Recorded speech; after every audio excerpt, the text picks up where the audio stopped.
All right, welcome to the California Football Officials Association, kind of a special bulletin here in the off season where we're going to talk about formations and what makes them illegal and legal.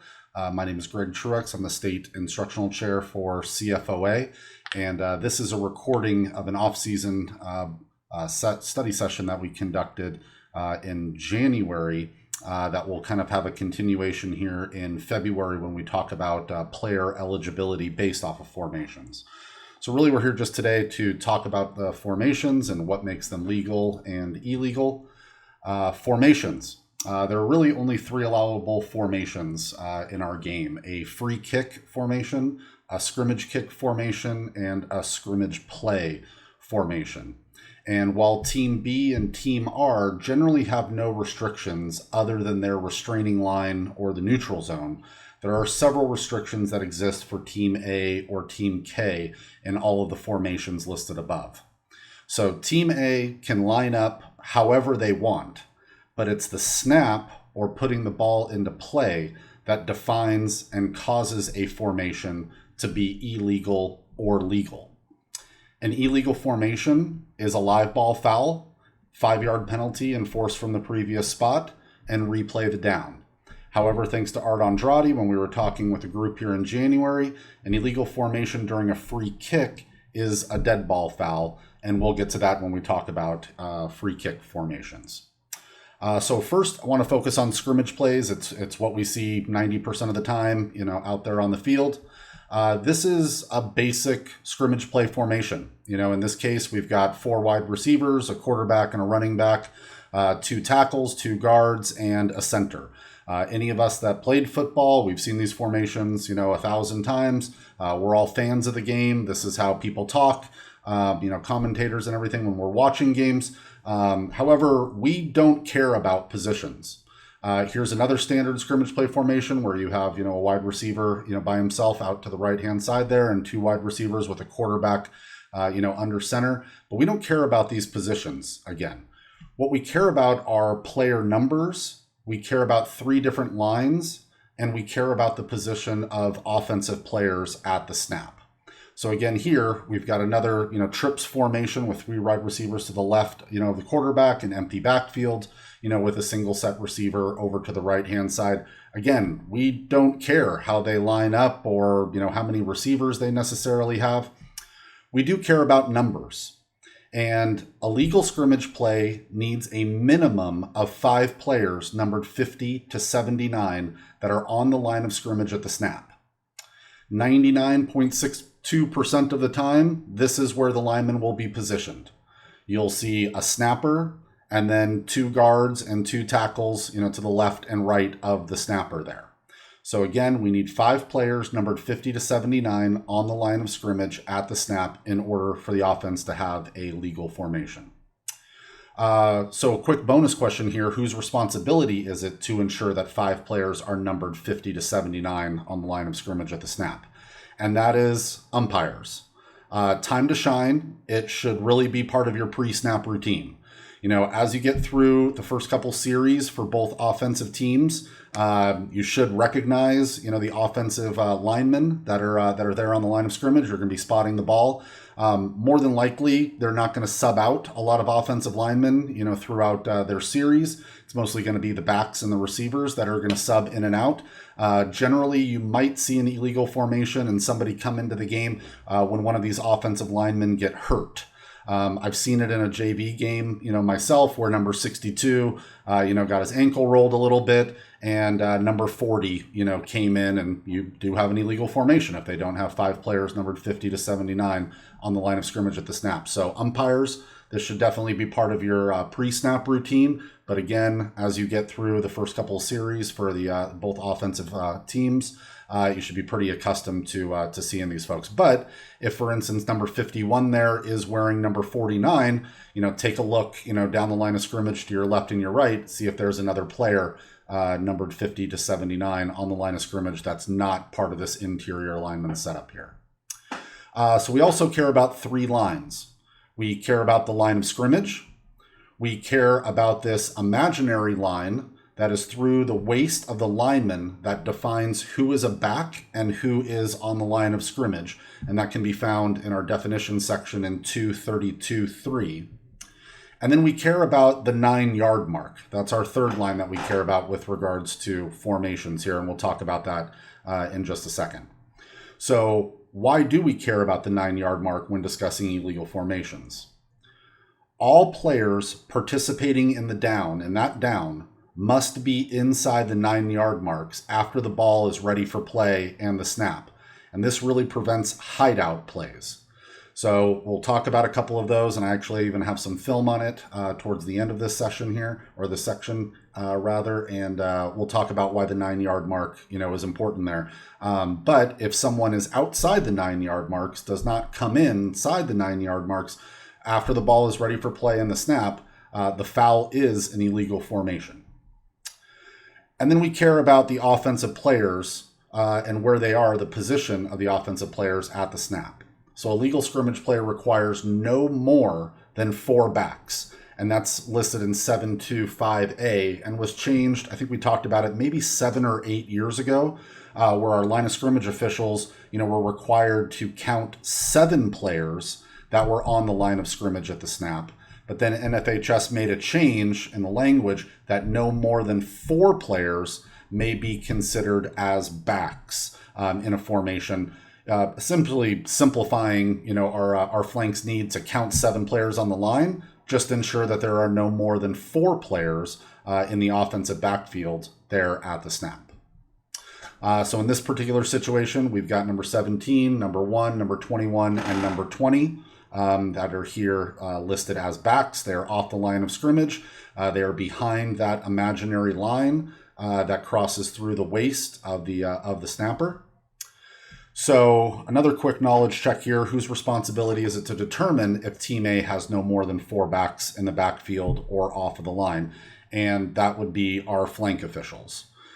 So line judge, head line judge have this responsibility. We're going to look at here in this particular case, mechanics and signals. So you see this official at the top of the screen here. He's going to be pushing his hand back towards the offensive backfield, indicating to his flank across the field that his closest receiver is off of the line of scrimmage. It helps both of them kind of count, from across the field, how many backs are on their side of the field there. So in this particular situation, you can see that the offense is very, very confused. This receiver here has no idea really where he's supposed to line up.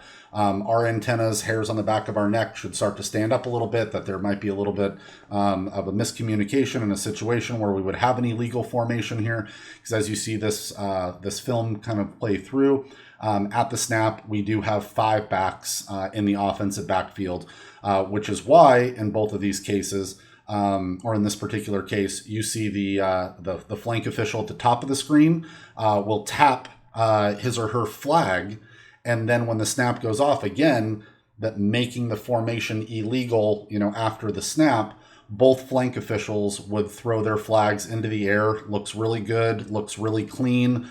Most spectators, coaches are going to know that that's an illegal formation since it is a live ball foul. And the snap made it a foul, so both officials go up with their flags at the snap. Looks really good for us officials, especially the flanks that are when they're on the same page there.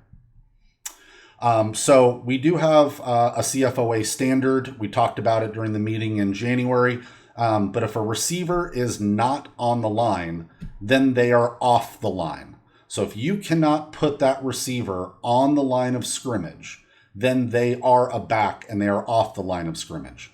Do not split blades of grass. Lower levels, early weeks in our season, we want to work with the players. 98.2% of the time, asking the umpire to tell the right tackle to move up, that'll work 99% of the time. If they don't clean it up, then flag them. And I pretty much guarantee you that they'll be on the line of scrimmage, for the rest of the game or lined up properly, because they're going to get chewed out by their head coach and or their offensive coordinator. So, a lot of our receivers will walk up to the line of scrimmage and they'll look over at our flank officials.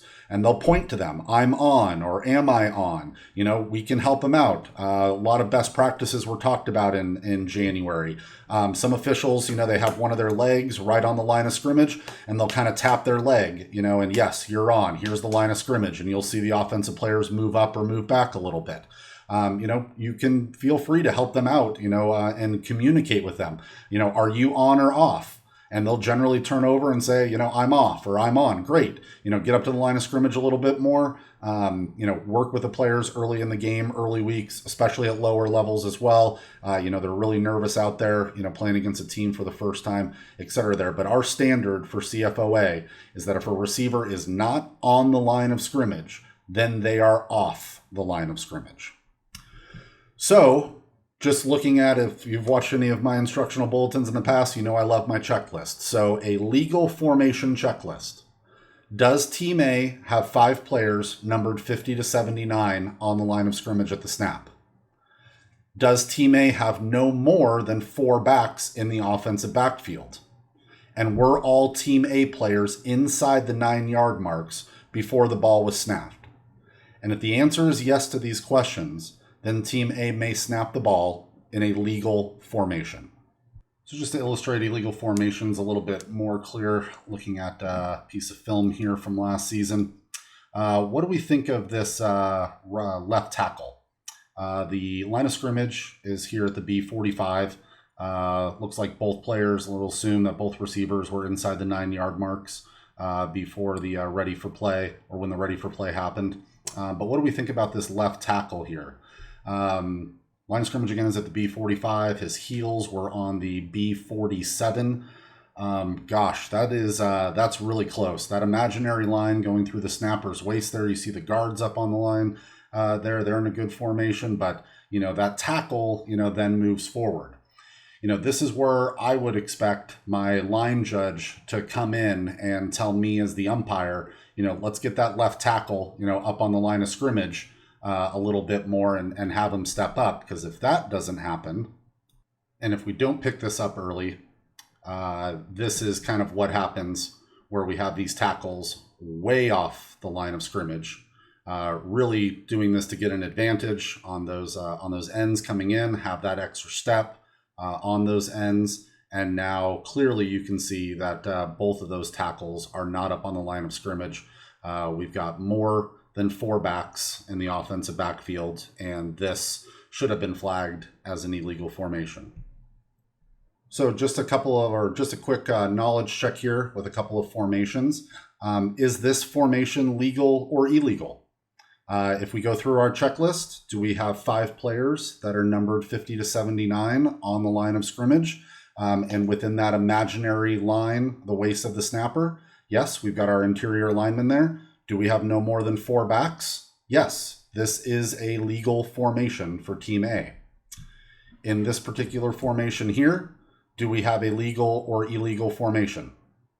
We've got a tight end, a player lined up at the tight end position that is off the line of scrimmage, number 99 there. We have our 5 players that are numbered 50 to 79 and no more than 4 backs. So this is a legal formation. Is this a legal or illegal formation? With number 2, standing very close to the sideline over there. Well, we've got our 5 players, numbered 50 to 79, that are on the line of scrimmage. We have no more than 4 backs. We just really need to know if number 2 was inside of the 9-yard marks before he came out and lined up, close to the sideline over here. If that answer is yes, then we have a legal formation. If the answer is no, then we have an illegal formation and a live ball foul. Is this a legal or an illegal formation? This is also legal. We have 5 players, numbered 50 to 79, and no more than 4 backs. In this particular case, we only have 2 backs, number 1 and number 21.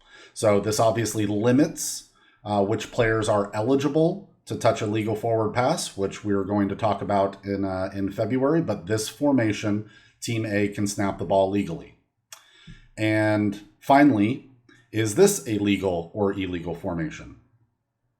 We've got 11 players on the field, and they're numbered 50 through 59, actually, excuse me, we only have 10 players on the field here, numbered 50 to 59, yes, this is a legal formation. Team A can play the down with 10 players on the field, as long as we go through our checklist. Do they have 5 players numbered 50 to 79, and are there no more than 4 backs? If the answer is yes to all of those questions, then we have a legal formation by Team A. Now we're going to move on to legal scrimmage kick formations. So in this particular situation here, we're looking at a punt formation. When Team A or Team K is in a legal scrimmage kick formation, Team A does not need to have 5 players numbered 50 to 79 on the line of scrimmage. So we don't care about player numbers necessarily. However, in this particular formation, we do care where the kicker is, who the kicker is, and where they are positioned. So in a legal scrimmage kick formation and punt formation, the kicker must be at least 10 yards from the long snapper in order for this to be a legal scrimmage kick formation. Again, we have numbering exceptions in a scrimmage kick formation. Similarly, in a scoring kick formation, so think of a try or a field goal attempt, in order for this formation to be legal, Team A does not need to have 5 players, numbered 50 to 79 on the line of scrimmage. However, in this formation, we do care who the holder is and who the kicker are and where they are positioned at the snap. The holder must be on one knee and at least 7 yards from the long snapper. And the kicker is no more than 3 yards behind the holder in order for this to be a legal scrimmage kick formation. So as long as Team K meets the requirements in a punt, as well as a scoring kick, again, we don't want to split blades of grass. If this is a lower level game and the kicker is 9.5 yards with his back heel at the 10-yard mark, we're not going to split blades of grass. They're an obvious kick formation, and we'll give them the exception, for their numbering exception. And then in a scoring kick formation, we just need to make sure that the holder has their knee on the ground and that the kicker is no more than 3 yards behind the holder. Getting into a free kick legal formation. So we're looking at a free kick situation. It starts the first and second halves of our game and occurs after a team scores. But when Team A or K is in a legal free kick formation, Team A has at least 4 players to the left and the right of the kicker. No player other than the kicker is more than 5 yards behind K's restraining line. And this requirement is satisfied when no part of any player is touching or straddling behind the K35 unless the kickoff is relocated by penalty. And again, in this situation, Team K has no numbering restrictions. So you see our kickoff there at the K40. You see the K35, 5 yards behind there. And you see that all of our players are in front of the K35. They cannot be touching the K35 yard line. They can't be straddling it. They can't be behind it unless it is. The R should only blow. Our standard is that the R should only blow the ready for play when the line judge, the headlines, and in 5-person mechanics, the back judge all signal that Team K is an illegal free kick formation. Just a couple of film clips on a free kick illegal formation. Pay no attention here that the free kick line is at the 35. Let's just say that it was relocated by penalty. And as Team K lines up here, you see that we've got 3 players to the left of the kicker. And this is obviously a design play. They've got more players on to the right of the kicker because the kicker is going to kick it short and try to recover a free kick, which we'll talk about in other instructional bulletins here. But this is obviously a design play. Thanks to Art Andrade, this is an example of a dead ball illegal formation. So we would want to blow this dead. We'll back Team K up 5 yards and make them re-kick. To the best of our ability as officials, we should try to clean this up, before the referee blows the ready for play. However, it's really not our responsibility. Frankly, I think we can all agree that the first time this happens, we call an illegal formation and we back them up. It's not going to happen again, throughout the game. So here's another unique situation here on a free kick. Let's first kind of go through our checklist. Let's again assume that this ball has been relocated by penalty and the free kick line is now the K35. We've got more than 4 or minimum of 4 players on both sides of the kicker. So check, we're good there. And all players are no more than 5 yards behind K's restraining line. You've got nobody straddling there. In this situation, you can maybe see a couple of players have their foot, but let's just ignore that for now. But take a look at this particular situation. So let's assume that the ready for play has been blown, by the referee, and we've got a kicker that has been established because they are more than 5 yards behind K's restraining line. But here, as you see as I play through this, they try to do a little bit of trickery, and you see number 80 there. Right about here, the kicker stops. 80 steps 5 yards behind K's restraining line and then runs up to kick the ball. This is an illegal formation, and we would want this blown dead, back them up 5 yards, and make them re-kick.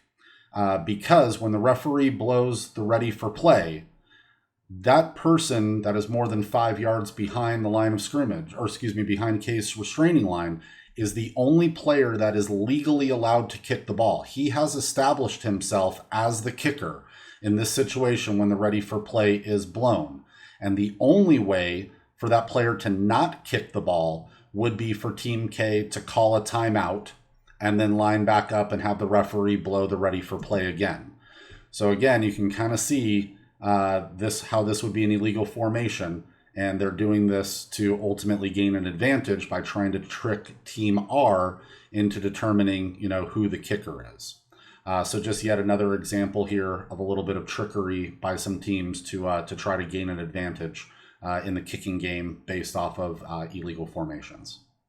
So I'd like to thank everybody for watching today. I hope you found it valuable and have a better understanding of formations and what makes them legal and illegal. My email address is gregtruex@gmail.com if you'd like to be added to my distribution list when a new instructional video is posted or instructional session is happening.